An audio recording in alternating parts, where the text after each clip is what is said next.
అయితే ఈ వీడియోలో నేను చెప్పదలుచుకున్న టాపిక్ చాలామంది కామన్గా చెప్పేది ఏంటి అనంటే పెన్నిస్ సైజు చిన్నగా ఉంది.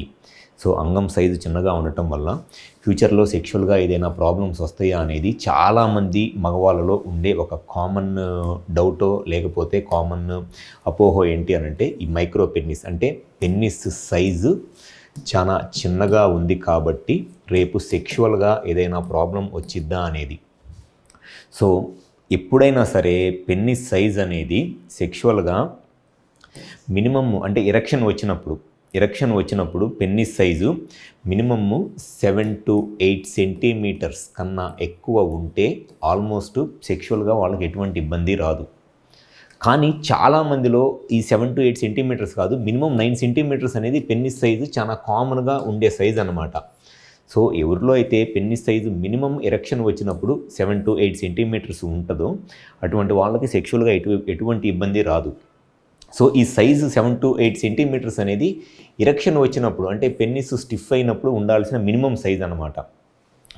కానీ చాలామంది ఈ పాన్ వీడియోస్ చూసి లేకపోతే సెక్షువల్గా ఈ పాన్ వీడియోస్ చూస్తున్నప్పుడు ఏదో ట్యాబ్లెట్లు వేసుకోగానే పెన్నిస్ సైజు ఎంత పొడుగు పెరిగిపోవడం అలాంటి వీడియోస్ చూస్తాం. సో పెన్నిస్ సైజు ఎంత పెద్దగా ఉంటే సెక్షువల్గా పార్ట్నర్ అంత బాగా సాటిస్ఫై అవుతారు అనేది వాళ్ళకుండే ఒక కామన్ అపోహ. అది డెఫినెట్గా వాళ్ళకుండే ఒక అపోహ మాత్రమే. ఎందుకు అనంటే పార్ట్నర్ సాటిస్ఫాక్షన్ అంటే ఫిమేల్ పార్ట్నర్ సాటిస్ఫాక్షన్ అనేది ఈ పెన్నిస్ సైజు మీద ఎట్టి పరిస్థితుల్లోనూ డిపెండ్ అవ్వదు. మినిమమ్ సైజు ఈ 8 సెంటీమీటర్స్ పెన్నిస్ సైజు ఉంటే డెఫినెట్గా ఫిమేల్ పార్ట్నర్ సెక్షువల్గా సాటిస్ఫై అవుతారు. అయితే పార్ట్నర్ సాటిస్ఫాక్షన్కి సైజ్ అనేది ఎట్టి పరిస్థితుల్లోనూ క్రైటీరియా కాదు. ఫిమేల్స్కి సెక్స్లో సాటిస్ఫాక్షన్ రావడానికి మెయిన్గా కావాల్సింది స్టిఫ్నెస్. పెన్నిస్ ఎంత గట్టిగా ఉంటే పార్ట్నరు సెక్షువల్గా అంత ఎక్కువ సాటిస్ఫై అవుతారు. ఫస్ట్ కావాల్సింది స్టిఫ్నెస్, పెన్నిస్ గట్టిగా ఉండటం కావాలి.